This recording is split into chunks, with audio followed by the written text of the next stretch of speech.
So hello, we're here to talk to Toni Scott, who is this year's artist for the Jillian Sackler International Program at the Arthur M. Sackler Art and Archaeology Museum in Beijing. The exhibition's title is DNA Bloodlines. Hello, Toni. Hello.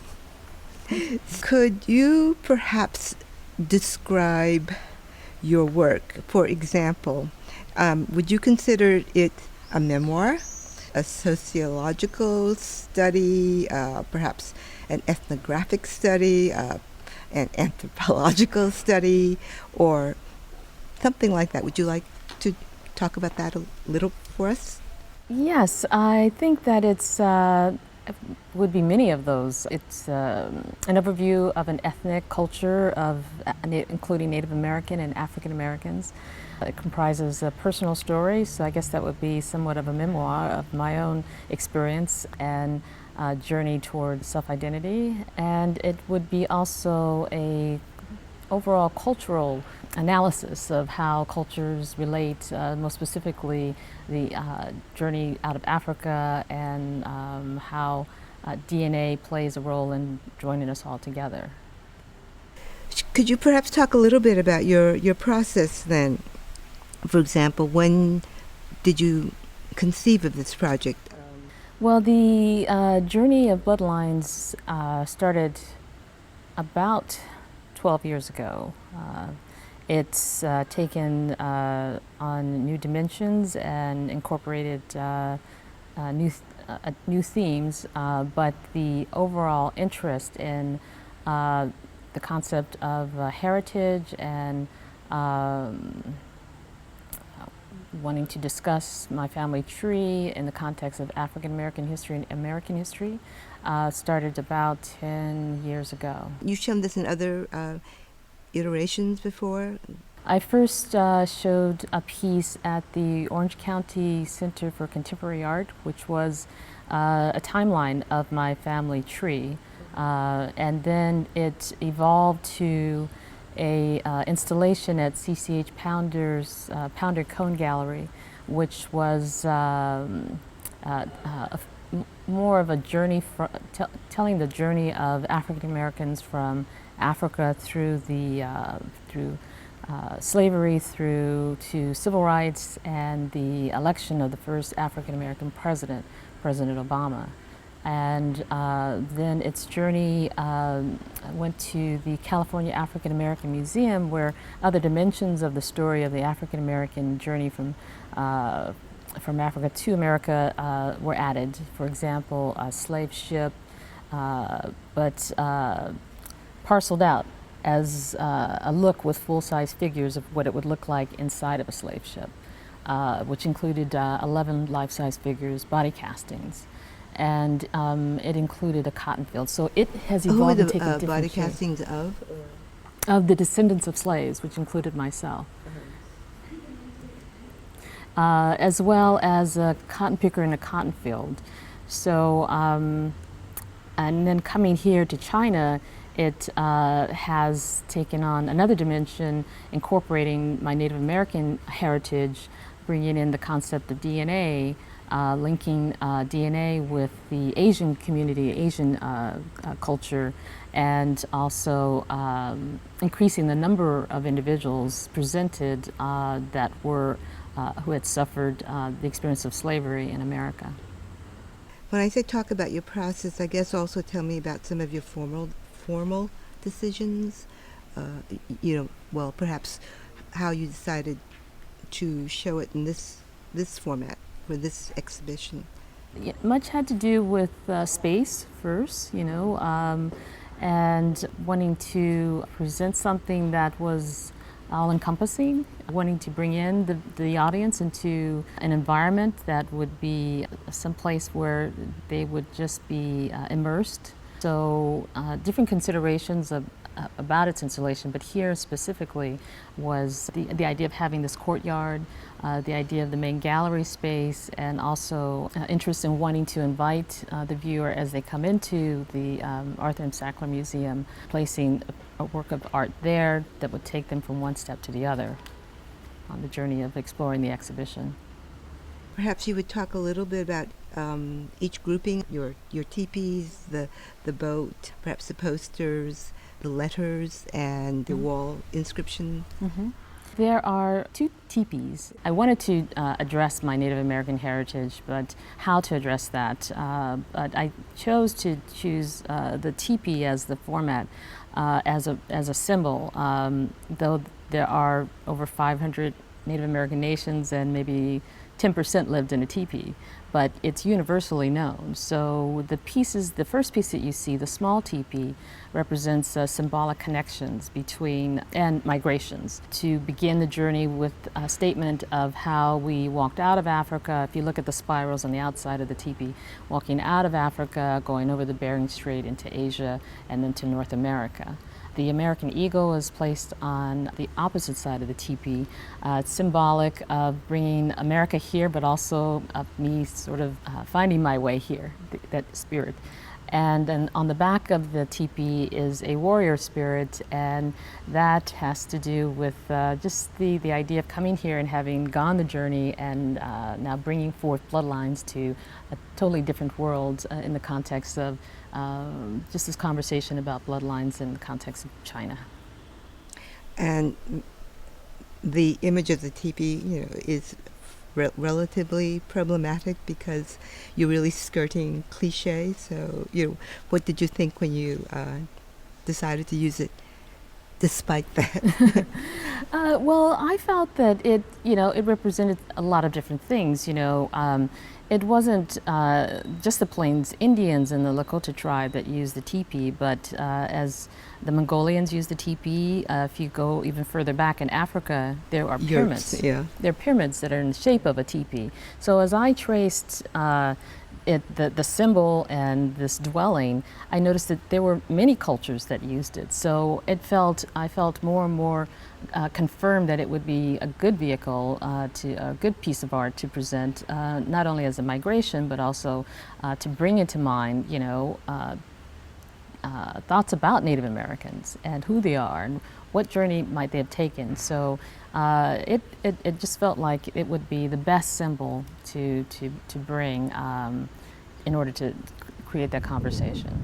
I can't help thinking of the American eagle and the Native American as something that don't quite mix well, because with in that name, of the American flag, the cavalry, people have completely destroyed tribes, wholesale.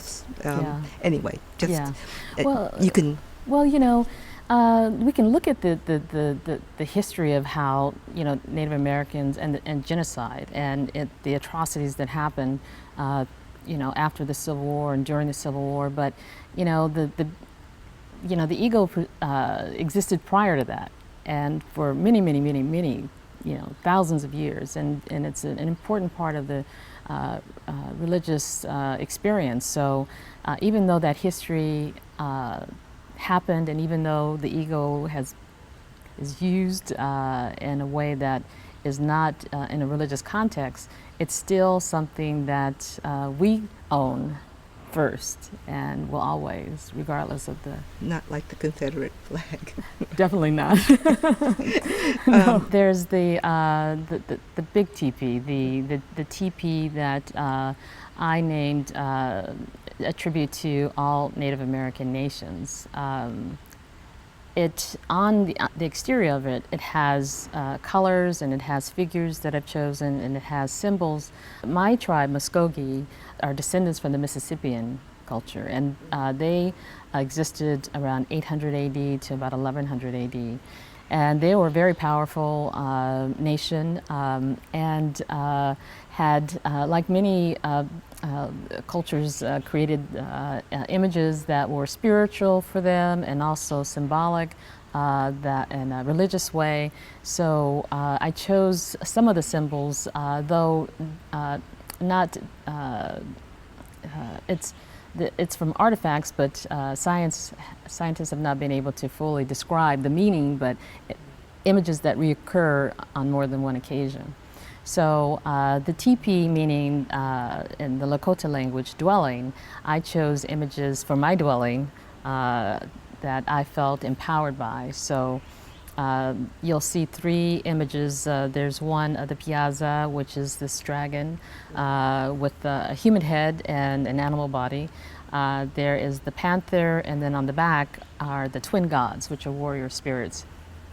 And then you'll see colors, the gold and the yellow and the red, and the Mississippians celebrated worship the sun as their god. So I chose to use yellow as a bright color, and the silhouettes of figures to represent all of mankind, but most specifically the Native American nations.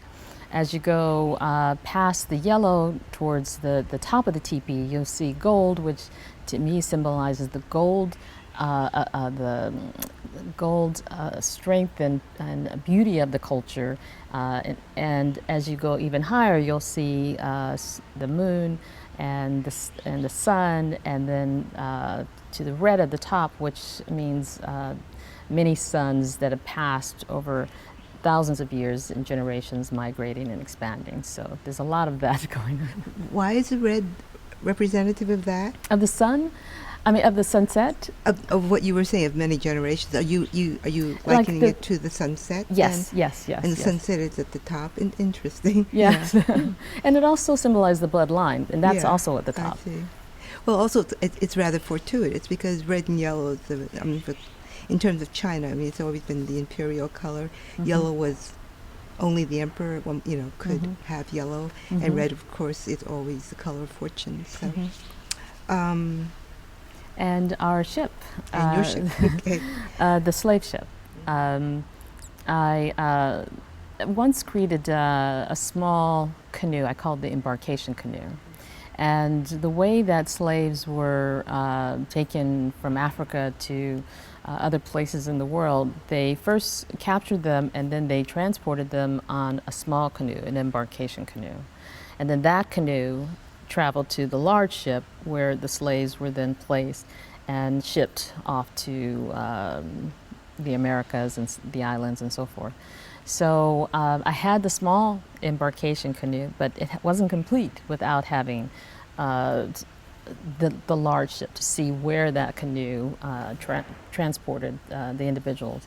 So here on exhibit we have my 24-foot ship that comprises of over 500 faces that is very close in number to the actual number of slaves, which ranged around 600, 650 individuals that were packed onto slave ships and shipped. So the faces were important to me to place, not just a ship with, say, the exterior of what a real ship would look like. I really wanted to draw people into, a very personal experience of who these people were and to see them as human beings as opposed to, a chapter in a history book that this happened, but, no faces, no names, and very impersonal. I think you said that those faces came from an archive? It came from a few sources. They came from the Library of Congress, which has just about 2,300 first-person narratives with photographs that President Roosevelt commissioned during the WPA writers to photograph and chronicle the first-person narratives of slaves that were still living. They were in their 80s, 90s, some 100, some even 115. Included in that collection are at least 12 audio recordings, which also plays in the gallery. Yes, so you actually hear I forgot the to voices. mention that, yeah. Mm-hmm. It's difficult to understand what they're saying because the technology, the audio recording technology, wasn't very strong then, very good. But there are written transcripts that you can follow along with that. I think hearing their voices makes it even more tangible and real. Even if you just hear the tonation or the pain in their voice, maybe not being able to make out what they're saying, but I think it really brings the reality of it much more clear and perhaps closer to the heart to hear their voices, and in addition to seeing their faces. So some of the faces came from the Library of Congress. Many of the states that held slaves had their own archives. For example, at the University of North Carolina, Chapel Hill, they have archives. Alabama has archives, Mississippi, South Carolina. So they each have a collection of photos that some were accessible I also included my ancestors, pictures I had on there, and asked other individuals if they had pictures of their ancestors. So it was difficult to collect all of these, but it all came together, and really happy, though challenging. It was every time I saw a face, I felt that it was.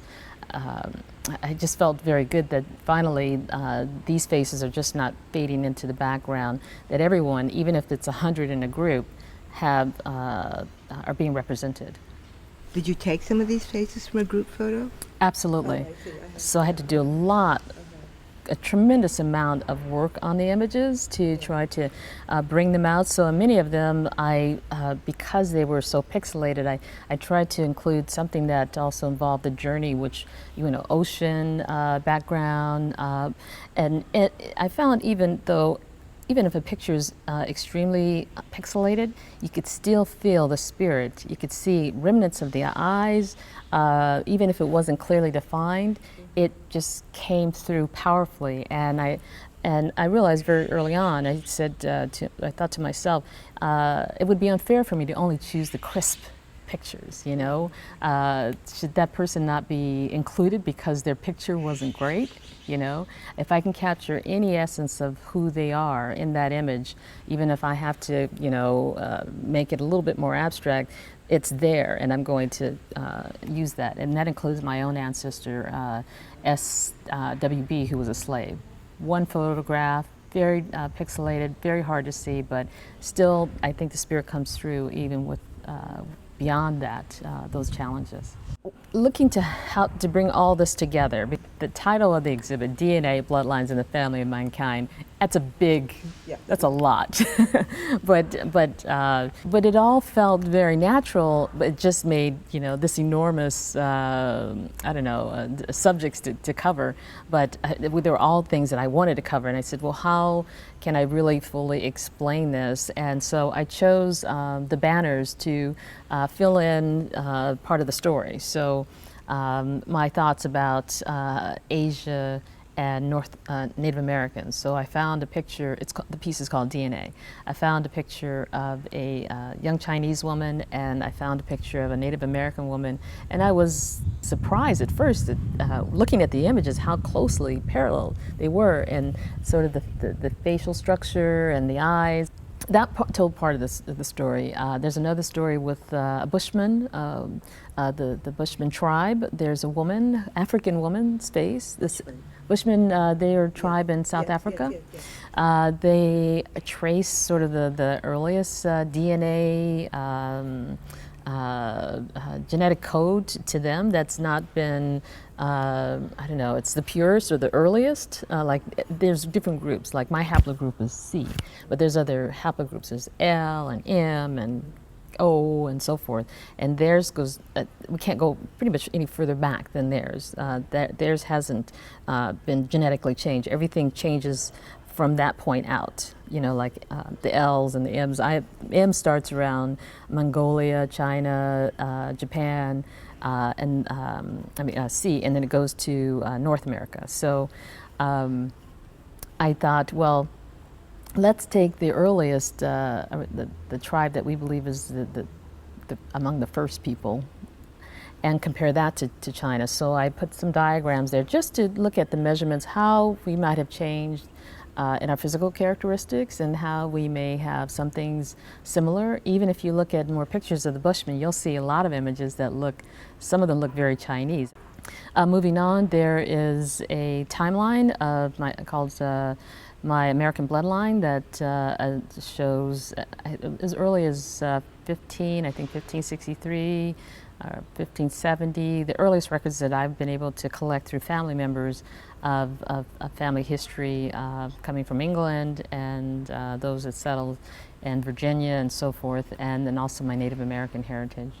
It moves on to another piece of a young girl who's sort of in this circle, like an egg in a way, or sort of a circle of life. She's in the ocean, so it's symbolic of man migrating out of the ocean, as well as, to me, emotionally, the slaves that were tossed over from the big ship. So, and then it goes on to other pieces, each telling a little bit of the story about DNA, bloodlines, and the family of mankind, and how we were interconnected. I had a question about your separation between the maternal and the maternal and the paternal. Mm-hmm. I'm not quite sure I understood the divisions that you set them up. Could you explain a little? Well, there's different DNA tests, and there's the X and the Y chromosome, and the maternal is the most consistent all the way back. So it's unchanging. This is, I'm not a genetic scientist, but just, in general, this is what I've read.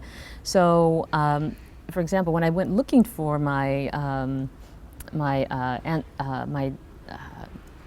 the origins of my DNA, there were 2 tests presented. So I chose the maternal, and the maternal traces my mother, my mother's mother, my mother's mother's mother, not who they married, not any other, but just that line all the way back. And that, the strongest of that was Native American. So that's, what I know about it. The strongest is Native American? Yes. But not African American, or? It doesn't test. It just tests your mother's mother's mother's mother. The matrilineal line. Yes.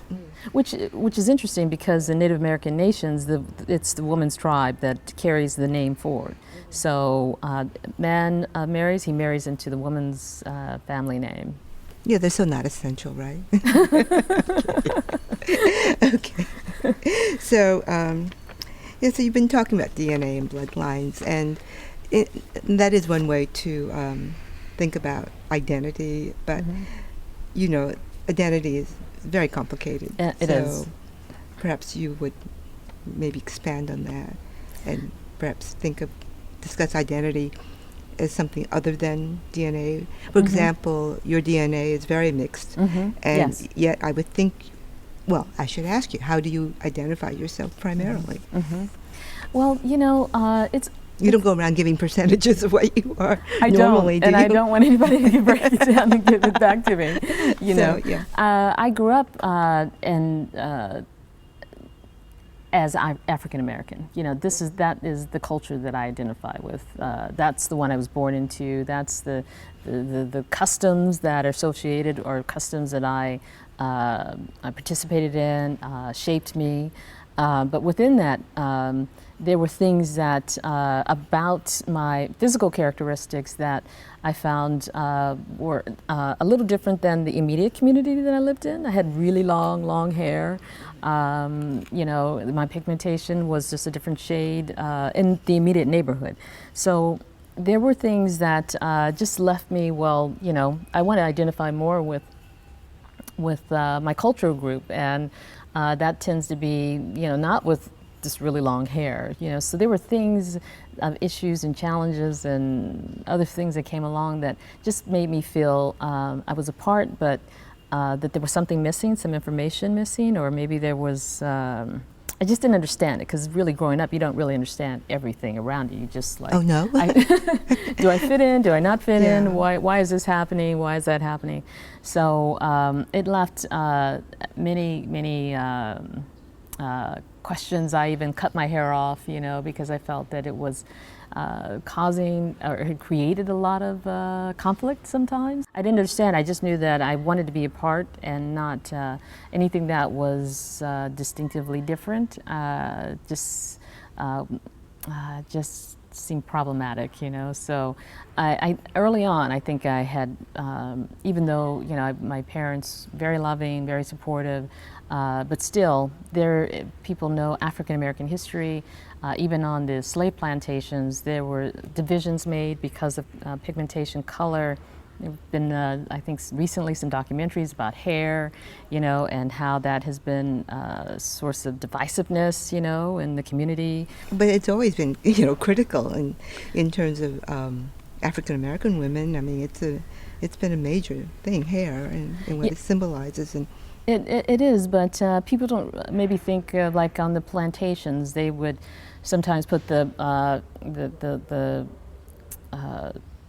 fair. The house Negroes. Yeah, yeah, and then the field, and then there's this book written by this character Willie Lynch, and it's called The Making of a Slave. And so in it, he talks about how to create divisiveness, how to pit one against the other, and how to keep things unstable so that collaborations won't happen, and it won't be fortified and create a unity.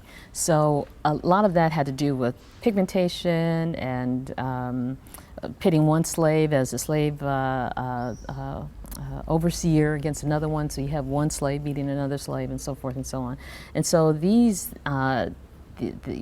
techniques have carried forward in attitudes and still, go forth today. So there were just unique challenges that just set me on this journey of wanting to understand, having that dramatic moment of just wanting to cut it off, and wear my hair in an afro, which I think is a beautiful look. It just, but what spurred that desire to want to be not who I was, but to take on a new identity. But it is who you are, according to your research, in a way. Yeah, well, that's right? a different time in my life. Yes, okay. That was growing up. All right.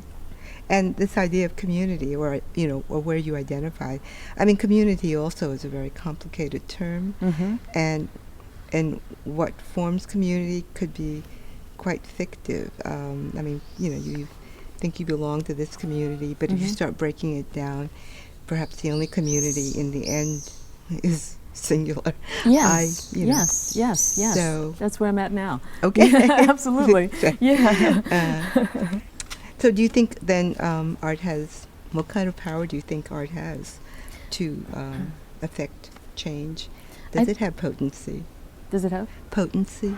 Absolutely. I do. I've witnessed it, I've seen through some of the installations that I've had, I've moments of just people breaking down, weeping, for seeing something that sort of just released this river of pain behind them. I've seen young people say to me, I didn't know this existed, and I'm very moved and very sad, and I want to do something to change that and to make this world more, more together. Sometimes we're told we should not be nostalgic, but nostalgia might be defined actually as history, and so therefore history is important. To add to that, when you look at the news and you see the clashes between African Americans and the police, and the riots and the conflict that's happening, people don't link that to slavery. And what people are that are missing is that the derivative effects are still powerfully alive today, not only in the expression of pain, but economically, socially, in a lot of different ways, because it is a sensitive subject, but most people think it's passé. It's just old history, when it's not. And we see the results of that when you turn on the news and you see black men being taken down aggressively, maybe just innocently walking down the street. Why is that happening to him? What carried over from the past that's still with us today? Trauma, scientists have proven that trauma continues on and on. So when the idea of discussing this is linked to, well, there's 400 years, you don't get over 400 years in 80 years. When it's the mother passed on to the child, passed on to the next child, on and on and on. So it's more than nostalgic. It's tangible history that is impactful and critical, because it's having a destabilizing effect in many ways. And I think the more we look at and try to remedy and heal, the more we'll be able to move past some of the challenges that we're having. I had a friend who once said, art cannot change the world, but it can change us. Oh, that's beautiful, yeah. Anyway, thank you very much. Thank you.